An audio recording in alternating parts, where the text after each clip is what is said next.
Amém. Você pode se sentar.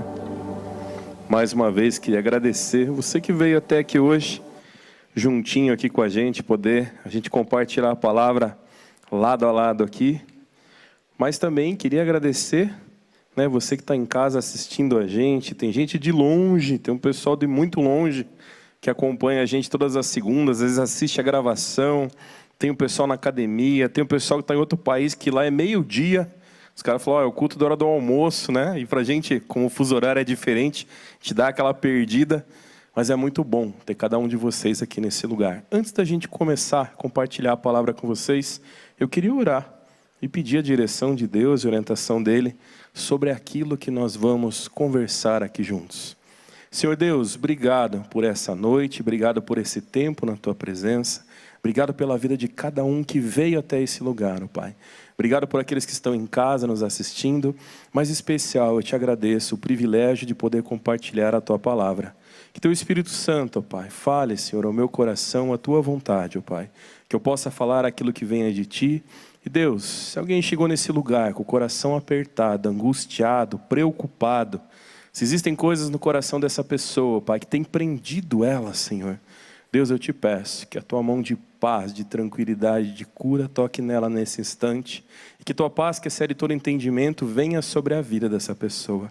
Mas se alguém veio para cá, Pai, também cheio da Tua presença e de alegria, que essa alegria se fortaleça ainda mais e transborde sobre a vida de cada uma das pessoas que ela encontrar essa semana.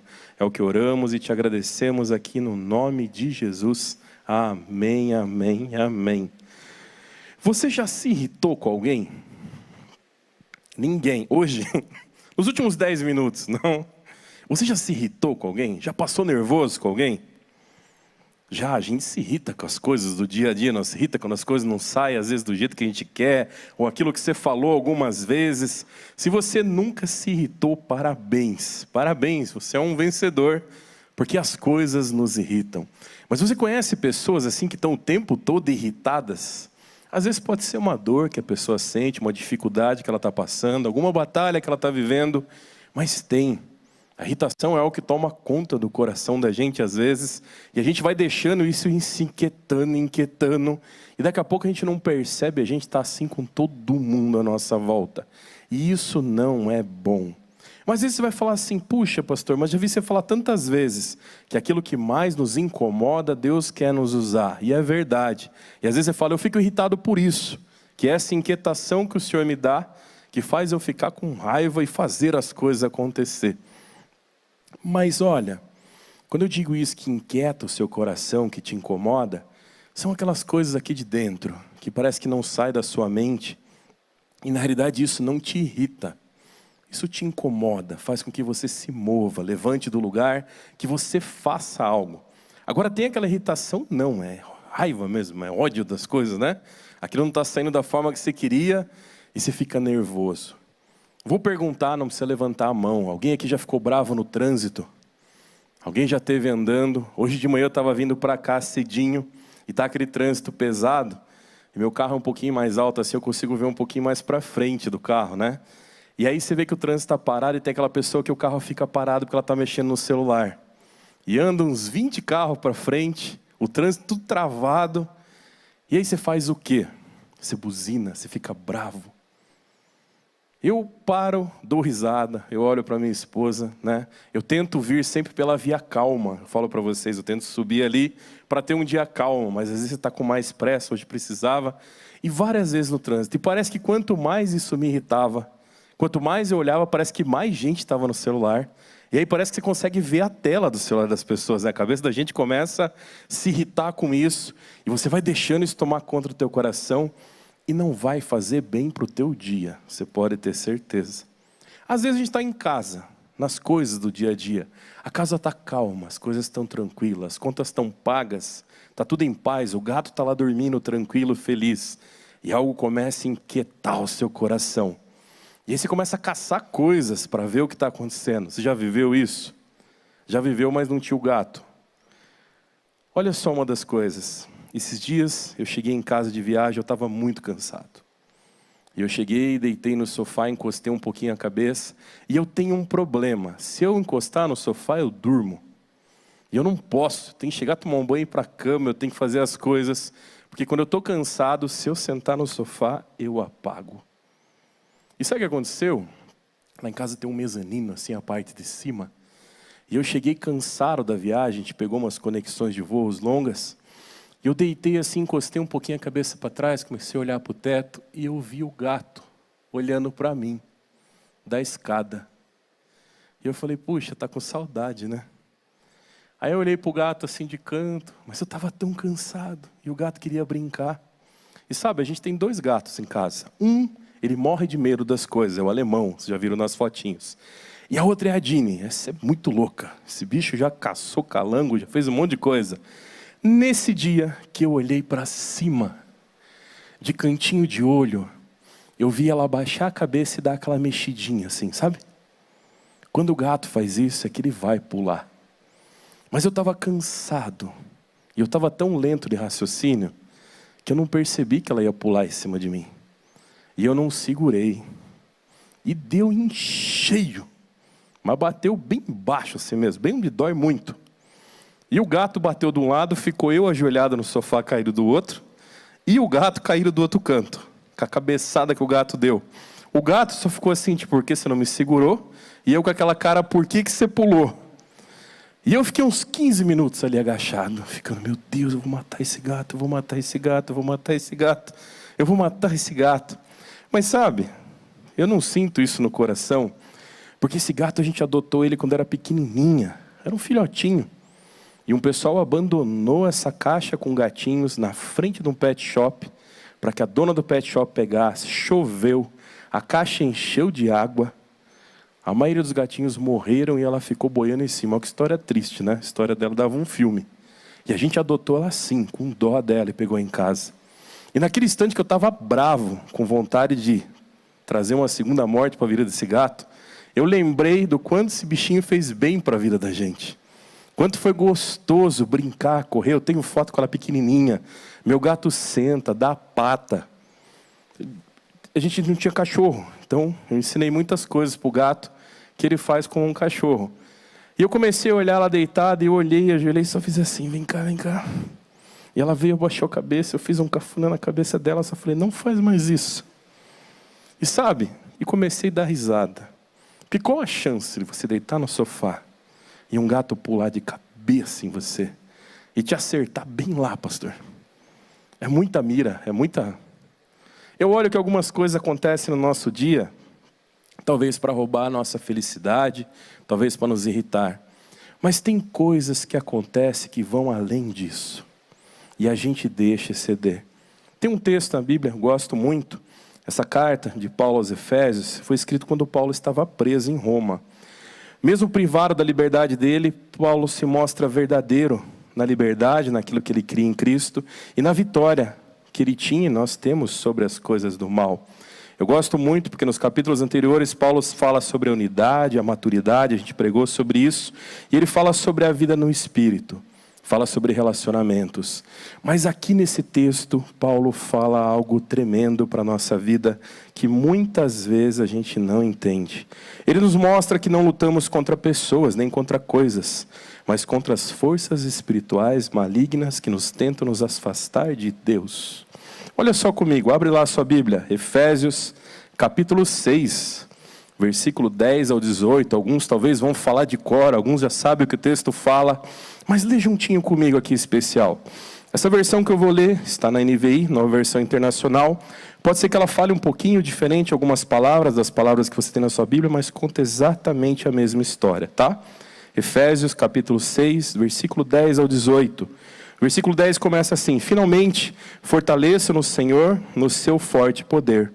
Vistam-se de toda a armadura de Deus para que poderem ficar firmes contra as ciladas do diabo. Pois a nossa luta não é contra os seres humanos, mas contra os poderes e autoridades, contra os dominadores deste mundo de trevas, contra as forças espirituais do mal nas regiões celestiais. Por isso, vistam toda a armadura de Deus, para que possam resistir ao dia mau e permanecer inabaláveis depois que terem feito tudo isso. Assim, mantenham-se firmes, cingindo-se com o cinto da verdade, vestindo a couraça da justiça e tendo os pés calçados com a prontidão do evangelho e da paz. Além disso, usem o escudo da fé, com o qual vocês poderão apagar todas as setas inflamadas do inimigo. Usem o capacete da salvação e a espada do Espírito, que é a palavra de Deus. Orem no Espírito em todas as ocasiões, com toda oração e súplica. Tendo isso em mente, estejam atentos e perseverantes na oração por todos os santos. Você já tinha ouvido esse texto? Eu gosto demais desse texto, já tive o privilégio de pregar ele algumas vezes vestido de soldado, botando as peças da armadura. Esse culto aqui é mais curtinho, não dá tempo. E acabei a bota, o cinto e já era, tinha acabado o culto. Então aqui eu preciso ser um pouco mais rápido. Mas nem por isso eu vou passar desapercebido sobre coisas tão importantes da nossa vida. Porque aqui ele fala sobre a gente se vestir, a gente colocar. Quando você veio para o culto, diferente de mim, que vocês estão vendo, eu boto o que está lá no armário e venho embora. Às vezes minha mulher brinca comigo. Gente, eu tenho umas 8 camisas dessa, tá? Eu sei que muita gente já escreveu lá no culto, pastor, só vai caber uma camiseta no culto. Não, quando o Coutinho manda fazer, eu cato umas 7, 8 e deixo tudo no cabide assim que eu não preciso escolher. Às vezes só muda a frasezinha. Mas você não se arruma quando você vai pôr uma roupa? Você não olha, não presta atenção, não fala, puxa, isso aqui assim, esse sapato, essa meia, esse cinto. Você não se sente melhor, às vezes, quando põe uma roupa? Às vezes você não se sente bem? Todo mundo sente isso. E aqui, ele está trazendo uma importância, que é o quê? Você vestir toda essa armadura. É a mesma coisa que você colocar o seu melhor terno e esquecer o sapato. Você vai pisar no chão gelado, vai parecer que alguma coisa está faltando, não vai? Talvez você como mulher vai se arrumar, botar aquele vestido lindo, mas não vai arrumar o seu cabelo. E você vai se olhar no espelho e vai falar, está faltando alguma coisa. A maioria das vezes que a gente olha para esse texto, a gente olha onde a gente é forte. Mas a gente esquece que aqui fala sobre uma armadura completa. Talvez vocês sentados aqui tenham os melhores armaduras do mundo, a couraça. Talvez o teu cinto está tipo aqueles de rodeio, desse tamanho assim, a coisa mais linda. Talvez o seu calçado é uma das melhores botas para subir as montanhas espiritualmente assim. Mas olha, não adianta estar só com uma peça forte. Não adianta estar usando só algumas coisas que parecem legais. O capacete é bonito, meu capacete é muito forte, meu escudo é o mais forte do mundo. Mas se você tiver de escuro e tiver de chinelo, você vai pisar num prego e vai furar o pé espiritualmente. A gente precisa olhar para esse texto e entender isso.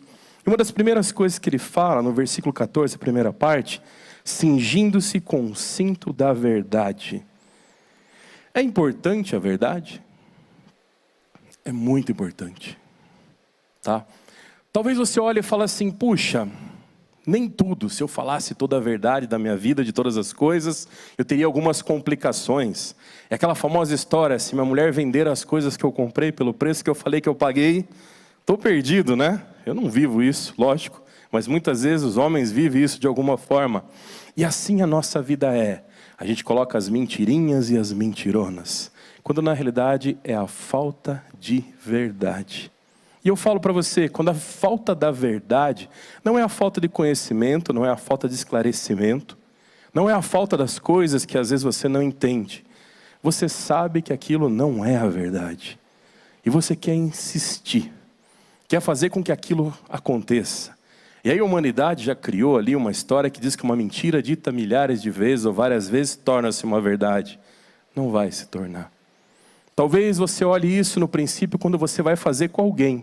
Mas quando fizerem com você, basta uma pequena mentira para você olhar e perceber que aquilo não faz bem. As mães têm um olhar precioso sobre a mentira. Eu lembro a minha mãe. Quando eu ia falar alguma coisinha para ela que não era verdade, ela não falava nada, ela só me olhava. Ela não dizia mentira. Você começava a contar, ela ficava te olhando. E você parava e falava, tá bom, é mentira. Né? É um poder, né, que as mulheres têm nesse sentido. Minha mãe tinha, minha mulher faz isso até hoje.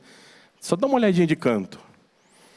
Sabe, a gente sabe quando está sendo enganado.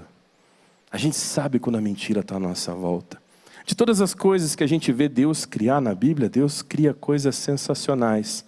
Mas a Bíblia atribui a mentira ao mal. Porque a mentira destrói a nossa vida. E olha só, muitas vezes a gente pensa na mentira que as pessoas contam para a gente. Mas pior são as mentiras que você conta para si mesmo. Essa é pior ainda. Porque você tentar enganar alguém, você falar uma coisa errada é muito mal. Mas você mentir para você mesmo e você mesmo acreditar, aí isso é muito burro, não é verdade? Mas muitas vezes a gente acredita nas nossas próprias mentiras. A gente acredita nas coisas que a gente diz para a nossa mente, que a gente sabe que não está certo, a gente sabe que está fazendo errado, mas a gente quer insistir que isso seja certo. Vai se tornar certo? Não vai. A gente precisa perseverar naquilo que é a verdade. Parece que a mentira é mais fácil. É uma história, é só colocar sobre a mesa e vai passar. Não vai. Pode passar desapercebida uma pessoa, não passa desapercebida você, e muito menos vai passar desapercebido a Deus. Se existe uma coisa boa desse cinto da verdade, é manter uma consciência limpa. É saber que aquilo que você fala, independente da consequência, é a verdade. Talvez aquilo que você fala, puxa, isso vai prejudicar.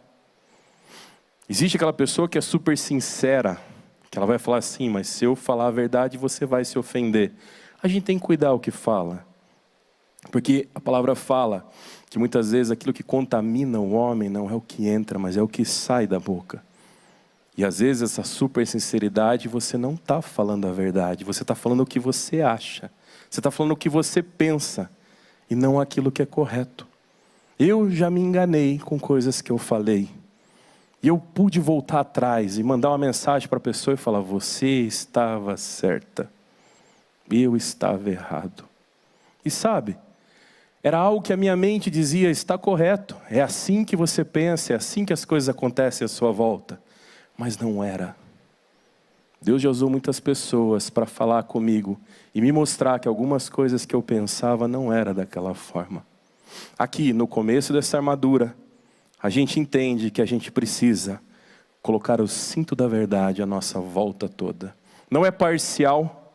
Não é só no momento que a gente quer, não é só para mostrar para os outros, mas é porque isso vai fazer bem ao nosso coração e principalmente afastar a gente daquilo que é mal. Se você tem esse hábito de acreditar nas suas próprias mentiras, coloque o cinto da verdade. Se você tem o hábito de dizer para as pessoas coisas que não são verdade, coloque o cinto da verdade. E deixe esse agir completo de Deus na tua vida. Mas olha, o cinto é uma parte. Porque a segunda parte vai dizer assim, ó. Versículo 14, a parte segunda dele. Vestindo a couraça da justiça. O que é essa couraça? É um colete. E esse colete que eles colocavam tinha o quê? Proteger as partes vitais do teu corpo. E proteger o teu coração. Você já foi ferido pela mentira? Já feriu o teu coração com a mentira? Já. Mas é só com isso? Quando você se decepciona, quando você espera algo de alguém e aquilo não acontece, muitas vezes esperamos das pessoas aquilo que não ia acontecer e a gente quer acreditar que vai acontecer, mas muitas vezes somos feridos também. Vista a couraça da justiça. E o que é essa couraça da justiça? O que é proteger teu coração? É ser justo. Já tive o privilégio de pregar sobre isso, só exatamente sobre o ser justo. E a gente começa a olhar a importância de tentar ser justo. Justo é óbvio, é aquele que pratica a justiça. Mas a justiça, olhado pelos olhos de cada um tem seu ponto de vista. Cada um vai achar aquilo que é certo ou errado. Mas eu falo, o justo diante de Deus. O que é que Deus pensa sobre aquilo que eu estou pensando? Isso eu vou falar que é muito interessante. Porque não é você ficar perguntando para alguém, mas é você perguntar para Deus. Deus, eu fiz isso. Fulano está dizendo que não está certo. Fala comigo. Estou certo ou estou errado? A Bíblia fala que Deus é o santo juiz. Ele é correto naquilo que Ele faz. E Ele vai falar com você através da palavra, Ele vai falar com você através de sonhos, Ele vai falar através de sinais, Ele vai usar pessoas, mas Ele vai falar, está errado. E nesse momento, a couraça da justiça é onde você para e fala assim, Deus é justo. E eu acho que eu não estou certo no que eu estou fazendo. E você tem a chance de mudar as coisas. A couraça da justiça, ela protege o teu coração, ela protege aquilo que é teu íntimo, de você continuar vivendo uma injustiça. Lembra que eu falei sobre aquele que mente, às vezes mente para si mesmo? Existe aquele que é injusto, existe aquele que é injusto com os outros, mas existe aquele que é injusto consigo mesmo. Quer ver só uma coisa? Nós somos limitados. Você consegue fazer todas as coisas que você quer? Você não consegue. Não tem como. Sempre tem coisas que as pessoas fazem melhor que a gente. Você pode ser muito habilidoso numa coisa, mas tem coisas que pessoas vão fazer melhor. Quando você para com esse senso de justiça e permite esse aprender ou agir de outras pessoas na tua vida, você também está guardando o teu coração. Quando você tenta fazer todas as coisas e mover todas as coisas e fazer com que tudo seja justo, você está sendo injusto consigo mesmo. Porque você não vai conseguir fazer todas as coisas. Você fala, meu Deus, pastor, eu vim aqui para ser motivado. Você está falando que eu vou falhar, vou errar? Não, eu estou dizendo que eu já falhei muito e já errei muito na minha vida. E por falta de senso de justiça, algumas coisas eu insisti naquilo que estava errado, achando que poderia dar certo. Quando a gente olha para os princípios de justiça de Deus, a gente começa a reconhecer o que a gente precisa mudar. E quando você muda, você começa a guardar o teu coração do mal. Quando você não muda, o teu coração vai adoecendo. Porque você sabe que não é justo o que está acontecendo ali. Mas olha só, o texto continua. Ele vai falar no versículo 15, tendo aos pés o calçado com... O que está escrito lá? A prontidão do evangelho e da paz. Você vai falar, o que é isso? O que é essa prontidão do evangelho e da paz? É você poder falar. E eu vou dizer para você, independente do que você crê, independente da placa da igreja que você frequenta, onde você vai, você já ouviu falar de Deus. E aqui está dizendo que esse calçado, ele serve para que você vá até onde a palavra precisa chegar, para que você se mova, para que você caminhe. É interessante isso, né? Porque tem tantas coisas na Bíblia que são preciosas quando a gente ouve. Tem dia que você está angustiado e você abre a Bíblia e Deus fala de uma forma tão clara, que traz uma paz no teu coração tão tremenda, não traz? Lembra aquela inquietação que eu falei do começo? Você para e fala assim, peraí, o que é que Deus me fala sobre isso? E aí você começa a procurar e você vai achando. E Ele fala com você. E Ele fala de uma forma muito clara através da palavra. E sabe o que acontece? A paz que excede todo entendimento toma conta do seu coração. Toda vez que nos dispomos a ir pelo Evangelho, também estamos indo ao encontro dEle. Também estamos buscando. Ninguém vai de mão vazia, não é verdade? Você vai levar o que ao lugar se você não tem nada que levar? Todo mundo tem algo bom diante de Deus para falar. Quando a gente coloca o cinto da verdade, eu já não vou levar mentira. Quando eu coloco a couraça da justiça, eu já não vou ir como injusto. Eu já vou tomar cuidado como eu vou fazer. E esse caminhar, esse seguir, esse andar e levar a mensagem de Deus vai trazer paz.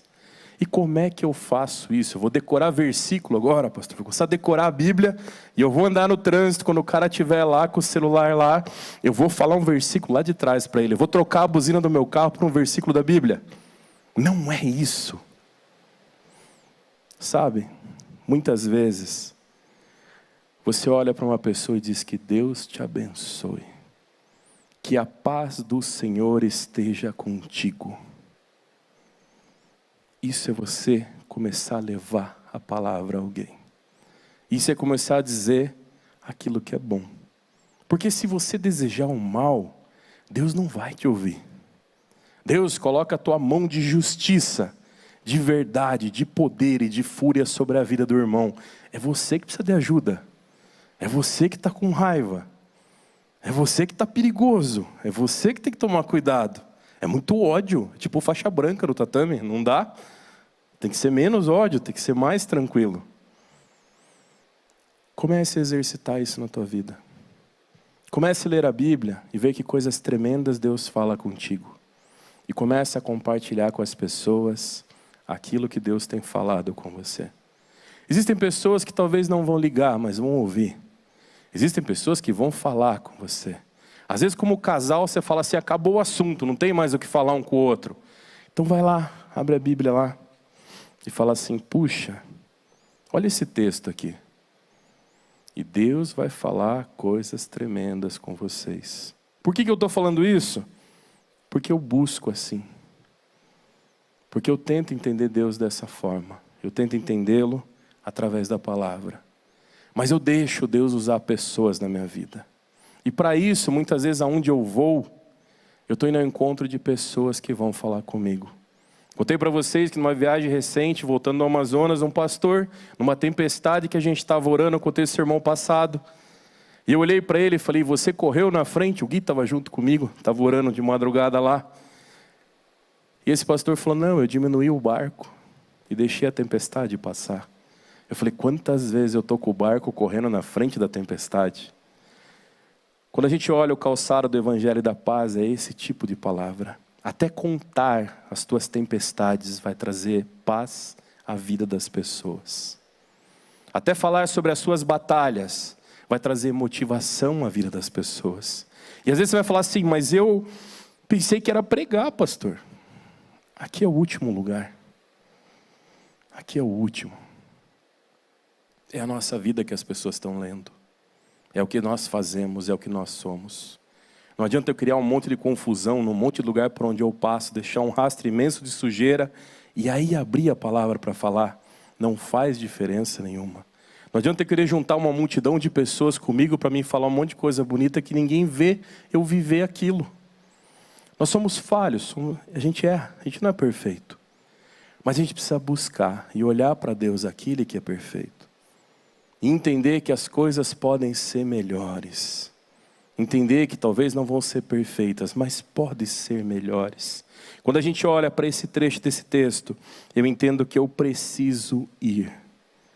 Eu preciso falar. Eu preciso buscar, eu preciso orar, eu preciso entender. E muitas vezes a sua paz só vai vir ao coração quando você der esse passo. E não ficar só esperando. Olha que interessante, você fala, puxa pastor, mas para isso eu preciso ter fé. Preciso fortalecer minha fé, eu prefiro ir lá e bater. É mais fácil, resolve mais rápido as coisas. Eu prefiro gritar, eu prefiro ficar bravo. Parece que impõe medo, as pessoas ficam quietas. O texto continua, o versículo vai falar, usem o escudo da fé, com o qual vocês poderão apagar todas as setas inflamadas do inimigo. Olha só. A nossa luta não é contra a carne, é contra os principados e potestades do mal. E eles lançam flechas inflamadas, setas inflamadas contra a sua vida. Já espetou o dedo em alguma coisa, pastor? Já pisou num prego? Uma vez eu estava sentado num muro, eu era pequeno, e do lado de casa tinha um terreno vazio. Hoje em dia é difícil ver terreno vazio, né? E a gente brincava nesse terreno vazio. Estava meu irmão sentado em cima do muro. E na hora que eu fui pular, algo disse para mim assim, não pula. E eu voltei e sentei, falei, foi o medo, né? E meu irmão falou, pula. E eu falei, não, peraí. E se eu pular e tiver um prego numa madeira com a ponta para cima? Meu irmão falou assim, qual a chance? E eu pulei e tinha um prego e atravessou meu pé. Doeu muito, mas não é pior do que os dardos, as setas inflamadas do inimigo. Porque você furar a carne sara. Se você se espetar, dói, mas sara, a dor passa. Mas os dardos inflamados do inimigo vêm para te matar. Não vem só para te ferir. Não vem só para fazer que você sinta um pouco de dor. Vem para destruir a tua vida. A palavra fala que o inimigo vem para matar, roubar e destruir. E ele vai fazer isso com várias áreas da sua vida, se você não tiver com o escudo da fé. A armadura precisa estar completa. E o escudo às vezes incomoda, porque ele fica na mão e a outra mão só que sobra. E você quer as duas mãos. Mas quando os dardos inflamados vêm sobre a tua vida, você não vai parar com a mão. Você já pensou igual o Magneto, né? Tipo, parando igual no filme? Não, não vai parar. Aquilo vai vir e vai te ferir, vai te machucar e vai tentar te matar. Mas isso diz que esse escudo é a fé. E aí eu falei, às vezes você fala, tá com as duas mãos vazias, é mais fácil de lutar. Ou tá com duas armas em cada mão. Mas por que uma eu vou defender? Porque a gente precisa. A fé nos ajuda a nos mover, mas a fé ajuda a gente a mover com sabedoria. Ajuda a gente a dar passos com fé, são passos de sabedoria. Não são passos de loucura, não são passos no escuro, não. É que às vezes ninguém está vendo o que você está vendo. Alguém não enxergou o que Deus mostrou para você. E muitas vezes você vai fazer coisas que as pessoas não vão entender. Mas você vai saber que Deus falou com você. A fé é esse escudo que te protege. Quando o mal tenta ferir as coisas que Deus fala com você. Quando o mal tenta roubar de você aquilo que não precisava. Olha só que interessante. A gente continua o texto mais um pouquinho. E ele vai falar assim, use o capacete da salvação. E por que a gente precisa isso? A gente fez isso hoje aqui. A gente tomou a ceia. E a ceia nos arremete ao quê? A lembrarmos o sacrifício de Jesus na cruz. Mediante o sacrifício deles, fomos redimidos, somos salvos do salário do pecado à morte. A sua mente precisa ter essa certeza. Quando a gente olha e crê em nós mesmos, quando você acha que você se salva por si mesmo, talvez fisicamente você se livrou de muitas coisas. Mas lembra, a nossa vida é um reloginho andando para trás. E não para trás no sentido ruim, é no sentido a vida vai acabar. E sabe, não é um pensamento ruim. Porque você pode ter feito muitas coisas maravilhosas. Você pode ter sido verdadeiro, ter sido justo. Você pode ter estendido a mão, você pode ter ajudado. A sua vida pode ter valido muito a pena. Então não tenha medo da morte. Mas quando você olhar na sua mente, você não tem medo da morte. Por quê? Porque Jesus te ama. E por mais que você tenha um amigo tremendo na sua vida, que vai conseguir carregar teu caixão até o dia da sua morte, ali acabou, ele não passa dali. Mas sabe quem está te esperando? Sabe quem vai estar junto com você? O Senhor Jesus. Eu creio nisso, porque a palavra fala isso. Porque a palavra testifica isso. E o Espírito Santo de Deus testifica ao meu coração que eu sou filho de Deus. Na sua mente, o capacete que caminha é sobre a salvação, sobre a certeza de quem é Jesus na tua vida. Versículo 17 vai falar sobre a espada do Espírito. Essa espada é a palavra de Deus. Olha que interessante, você tem o escudo da fé numa mão, mas você tem a espada do Espírito na outra. A Bíblia por si só é um livro. Se eu colocar fogo, ela queima. Se eu rasgar, ela rasga. Vai ficar velho esse papel, vai deteriorar. Mas sabe, a palavra que contém nela é viva e eficaz para a tua vida. E talvez você está tendo problema com o cinto, ainda que não fecha direito. Olha para a palavra de Deus, olha para essa presença na tua vida, entenda essa espada como poderosa. E a gente olha e fala, é a espada que eu venço as guerras. Você precisa de toda a armadura. Mas mesmo que você tiver com toda a armadura, mesmo que você se sentir bem e forte, o texto vai dizer para a gente, ore no Espírito e em todas as ocasiões. Uma armadura sem a presença de Deus é só mais uma armadura. Assim eu falo para vocês, esse livro chamado Bíblia, sem a orientação do Espírito Santo, é mais um livro. Mas quando você ora e pede que o Espírito Santo fale com você, uma página é suficiente para transformar a tua vida. A grande questão da armadura, ela está completa. Mas ela só está completa com a presença de Deus na tua vida. E essa é a oração que eu quero fazer por vocês hoje. Porque essa é a oração que eu faço pela minha vida. Que Deus me dê discernimento do Espírito. Que Deus me dê sabedoria. Que Ele derrame da presença dEle todos os dias. Porque a gente esquece às vezes um pé da armadura. A gente deixa o escudo de lado para correr mais rápido e perde a fé. A gente solta a espada e quer resolver as coisas com a mão. A gente tira o capacete achando que vai ficar melhor. E esquece que o Senhor Jesus é nosso único e suficiente Salvador. Senhor Jesus, nessa noite, eu te agradeço, Pai. Essas palavras ao qual Paulo escreve nessa carta, é algo tremendo, Senhor, e foi da presença do Teu Espírito sobre ele.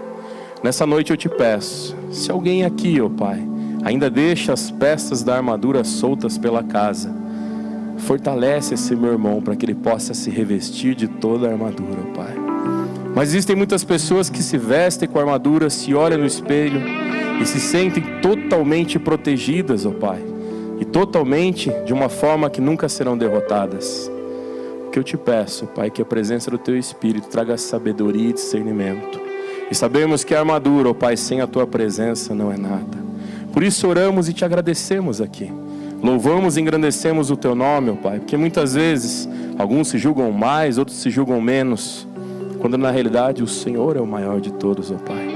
É o Senhor quem nos conduz, quem nos fala, quem nos orienta. É o Senhor quem nos fortalece. E por nós mesmos, as coisas seriam somente elas mesmas. Então eu te peço, Senhor, se existe um casamento abalado, reveste esse casal com a Tua armadura, ó Pai. Se existem pessoas com o coração apertado, ó Pai, protege esse meu irmão com a Tua armadura, que Tua presença se faça. Mas se tem alguém que está batalhando há tanto tempo com a palavra, Senhor, que através do Teu Espírito, assim como o Senhor fez comigo, ó Pai, ensina a manusear essa espada maravilhosa que é a Tua palavra, Senhor. Que possamos perseverar em oração e continuar na Tua presença, buscando aquele que é fiel e justo para fazer infinitamente mais, Senhor. Cuida de nós, Paizinho, nessa noite, nessa semana e na nossa vida. É o que oramos no Teu santo e precioso nome, Pai. Amém, amém e amém. Amém.